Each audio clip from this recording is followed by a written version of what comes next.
안녕하세요. 가슴이 따뜻해지는 이야기를 전해드리는 감동TV입니다. 구독과 좋아요는 영상 제작에 큰 힘이 됩니다. 오늘의 이야기를 시작해 볼게요.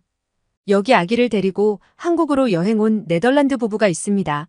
아기를 데리고 버스에 올라탔는데 갑자기 운전기사가 안내방송을 하기 시작합니다.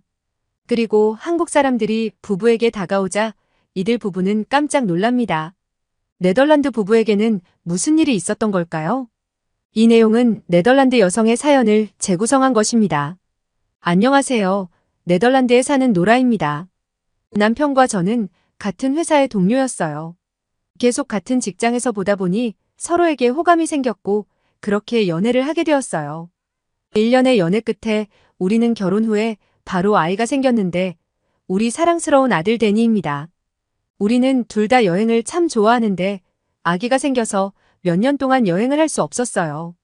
그래서 아기가 어느 정도 자랐고 이번에 우리 3명은 같이 여행을 떠나자고 계획을 하게 되었어요. 전부터 아시아를 여행하고 싶었던 우리는 아기가 있으니 안전한 곳이 좋겠다고 여러 나라를 고려하던 끝에 안전하기로 유명한 한국과 일본을 최종 후보로 올렸어요. 그리고 우리는 그나마 유럽에서 알려진 일본을 가기로 했어요. 일본은 유럽에서 아시아의 최고의 선진국이고 예의가 바르다고 알려졌어요.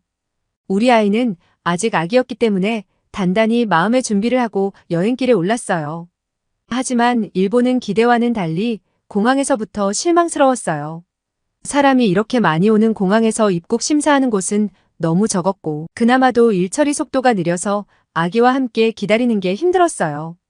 QR코드 작성만 해오면 된다고 해서 그렇게 해왔는데도 여기로 가라 저기로 가라 하면서 효율이라고는 찾아볼 수 없게 일을 처리했어요. 그리고 왜 수기로 또 뭘 작성을 하라는 건지 이해할 수 없는 것 투성이었어요. 기다리다 지쳐서 우리 아들은 울기 시작했어요. 저와 남편은 데니를 달래느라 정신이 없었습니다. 길고 긴 시간을 버텨서 겨우 공항을 벗어나서 우리는 도시로 가는 열차를 타게 되었어요. 그런데 데니가 갑자기 또 울기 시작했어요. 그러자 승객들이 갑자기 우리를 쳐다봤어요. 우리를 쳐다봤다기보다는 노려보는 느낌이라서 너무 무서웠어요. 하지만 어린 아기가 운다고 그렇게까지 볼 일인가 싶어서 열심히 데니를 달랬지만 몇 분이 지나도록 데니는 울음을 그칠 생각을 안 하는 거예요. 그때 철도 승무원이 다가왔어요. 영어가 무척 서툴렀는데 승객이 우리 아기 울음소리가 너무 시끄럽다고 항의를 했다는 거예요. 그리고 아이가 그칠 때까지 통로에 가서 아이를 달래고 오라는 거예요. 저와 남편은 이 말도 안 되는 상황에 분통을 터뜨리며 통로에 가서 데니를 달랬어요. 저는 눈물까지 나려고 했어요. 서로에게 피해를 주지 말자는 건 알겠는데 아기가 우는 것까지 이해해주지 못하다니 일본이 무섭기까지 했어요. 그리고 우리 데니에게도 너무 미안했어요. 그렇게 도쿄에 도착하고도 일본 사람들의 눈치가 보여서 아기를 데리고 여행하는 건 쉽지가 않았어요.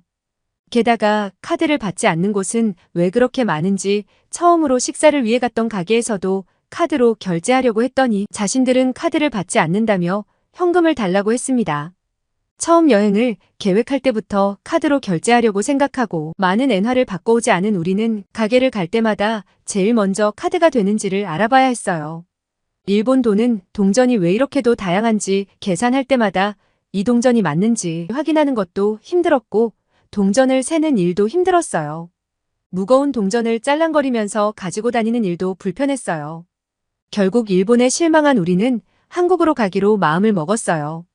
솔직히 엄청나게 다를 거라 기대한 건 아니지만 이왕 아시아까지 왔는데 구경이라도 더 하자는 생각이었어요. 한국으로 갈 때 한국의 항공기를 이용하게 되었는데 표를 끊을 때 우리는 아기가 있다는 이야기를 했어요. 그랬더니 비행기를 타러 갔는데 우리를 제일 먼저 입장할 수 있게 도와줬어요. 게다가 비행기가 이륙하고 나서 좌석 벨트 표시등이 꺼지자 승무원이 와서 아기용 요람까지 설치해줬어요. 데니는 요람에 눕히고 편하게 비행을 할 수 있었어요. 남편과 저는 한국 항공기가 너무 편해서 다음에도 이용하자고 말할 정도였어요. 잠시 후 식사 시간이 되자 아기를 위한 특별 이유식을 가져다 주셨어요. 과일과 곡물로 되어 있는 퓨레였는데 우리 데니가 너무 잘 먹어서 한국 항공기의 친절하고 섬세한 서비스에 다시 한번 고마움을 느꼈어요. 그리고 도착한 한국 공항은 일본 공항에서는 느낄 수 없는 재빠른 일처리에 놀라게 되었어요. 출입 신고를 하려고 기다리는데 공항 직원분이 다가오더니 아기가 있으니 이쪽으로 오라고 하는 거예요. 무슨 일인가 싶어서 쫓아갔더니 아기와 함께 기다리는 게 힘들 것 같아서 먼저 입국 심사를 받을 수 있도록 해주신 거였어요. 일본에서는 아이가 우는데도 누구 하나 저희에게 관심도 없었는데 이렇게까지 해주다니 믿을 수가 없었어요. 게다가 입국 심사도 QR코드를 찍고 났더니 너무나도 신속하게 끝나버리는 거예요. 한국의 빠른 일처리 능력은 정말 대단했어요. 우리뿐만 아니라 옆에서 줄을 서서 입국 심사를 하는 곳에서도 금세금세 입국 심사가 이루어져서 사람들의 줄이 빠르게 줄어들더라고요. 바로 옆 나라인데도 어떻게 한국과 일본은 이렇게 다를 수 있는지 놀랐습니다. 우리는 한국에 오고 나서 배가 너무 고파서 공항의 식당으로 향했어요. 식당으로 들어갔는데 식당 테이블마다 고가의 태블릿이 설치되어 있어서 앉은 자리에서 주문할 수 있었어요. 앉은 자리에서 주문하고 바로 카드로 결제까지 되는 시스템을 보고선 네덜란드보다 기술력이 발달했다고 놀랐어요. 우리는 아기가 있어서 한 명은 아기를 안고 있고 한 명씩 돌아가면서 음식을 먹자고 했어요. 그때 갑자기 음식점의 직원분이 아기용 테이블이 있는 의자를 들고 오시는 거예요. 그리고 아기를 여기 앉히라고 해주셨어요. 저는 말도 안 했는데 아기를 위해 아기용 의자를 들고 온 직원분이 아주 고마웠어요. 직원은 우리 데니가 귀엽다면서 손을 흔들어줬어요.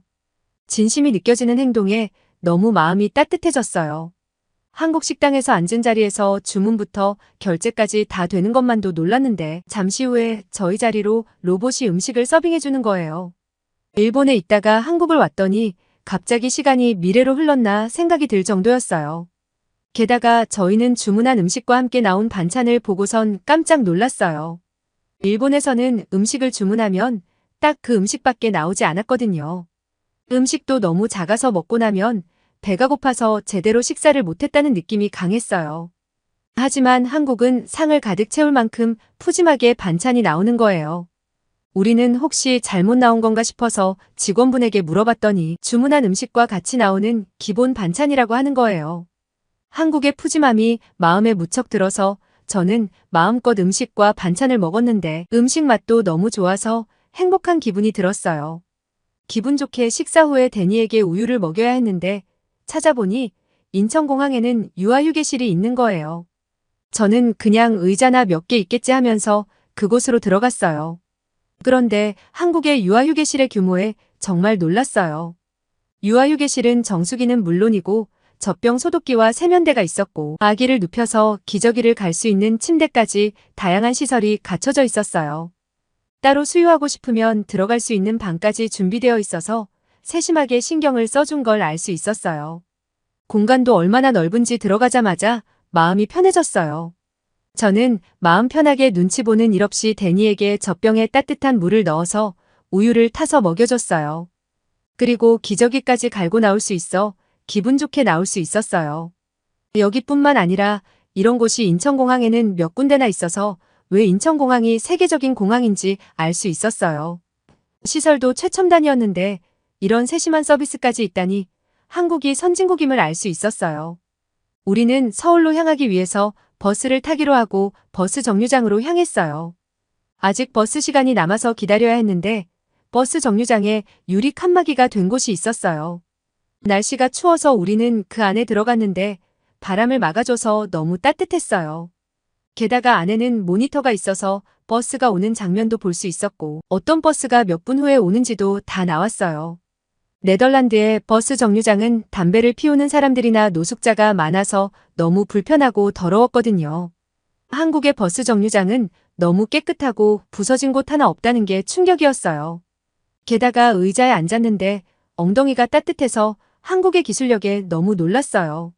앞쪽에는 작은 테이블이 있었는데 핸드폰을 충전을 할 수 있는 곳까지 마련되어 있었어요. 저랑 남편은 놀라서 우리 집보다 좋은 것 같다고 했어요. 옆자리에 앉아있던 아주머니는 아기가 아주 예쁘다고 아기를 보고 웃어주셨어요. 데니도 아주머니가 웃으면서 놀아주자 좋아서 까르륵 웃음을 터뜨렸어요. 아주머니가 우리 데니를 정말 귀여워한다는 게 느껴졌어요. 하지만 갑자기 우리 데니가 칭얼대기 시작했어요. 저는 일본에서 눈치 주는 사람들 때문에 한국에서 그러면 어쩌지 걱정이 들었어요. 그때 그 아주머니가 뭐라고 하시는데 저희는 알아들을 수가 없어서 멀뚱히 쳐다봤어요. 옆에 서 있던 대학생이 아기가 배가 고픈 것 같다면서 쌀로 만든 과자가 있는데 괜찮으냐고 했다고 알려줬어요. 공항에서 우유를 먹고 나왔는데도 아까 먹은 우유가 부족했었는지 또 배가 고팠나 봐요. 데니는 우유와 함께 이유식을 먹고 있어서 쌀로 만든 과자도 잘 먹었기 때문에 고맙다고 하며 과자를 먹여줬어요. 그러자 배고픈 게 약간 가셨는지 데니는 맛있게 과자를 먹었어요. 기다리던 버스가 와서 저희는 버스를 타게 되었습니다. 그때가 퇴근 시간이라 버스 안은 굉장히 사람이 많았어요. 제가 아기띠를 하고 데니를 안고서 버스를 탔어요. 그런데 갑자기 버스 기사님이 안내방송을 하는 거예요. 저와 남편은 알아들을 수 없으니 무슨 일이지 하며 어리둥절하고 있는데 갑자기 제 옆에 있는 여성분이 의자에서 일어나시더니 여기 앉으라고 해주시는 거예요. 저는 괜찮다고 사양하는데도 여성분은 영어로 아기도 있는데 힘들게 서 있지 말라며 의자에 저를 앉게 해주었어요. 저와 남편은 너무 놀라고 감사해서 감사하다고 말을 했어요. 그 여성분은 사람이 많아서 아기가 있는지 몰랐는데 버스 기사님이 방송으로 아기가 있으니 자리를 양보해 주시면 감사하겠다는 말씀을 하셨다는 거예요. 저희 부부는 한국 사람의 따뜻한 마음씨에 정말 감동했어요. 일본에서 아기가 운다고 항의까지 당해서 마음의 상처를 받았는데 한국에 오자마자 한국 사람들은 일본과는 다르게 사람들이 진실되고 아주 좋았어요. 비행기에서부터 공항과 식당에서도 버스에서까지 한국 사람들은 정말 좋은 사람들 뿐이었어요. 한국에 오길 정말 잘했다고 우리 부부는 서로 바라보면서 말했어요. 저와 남편 그리고 우리 데니는 일본에서 있으려고 했던 일정보다 더 한국을 여행했어요. 한국은 정말 멋지고 볼 곳도 많고 맛있는 곳도 많은데다가 아기를 위한 서비스도 잘 되어 있어서 편하게 여행을 하다 네덜란드로 돌아갈 수 있었어요. 저의 이야기는 여기까지입니다. 여러분 노라 씨의 이야기 어떻게 보셨나요? 일본에 아기를 데리고 여행 갔다가 마음의 상처만 받고 한국으로 온 노라 씨 부부는 한국에서 따뜻한 한국 사람들의 친절에 상처를 치료하고 행복하게 여행을 끝낼 수 있었네요. 한국 사람들의 가식없는 따뜻함이 자랑스러워지는 사연이었습니다. 감동TV는 감동적이고 재미있는 사연을 기다리고 있습니다. 다음에도 재미있는 사연으로 찾아뵙겠습니다. 시청해주셔서 감사합니다.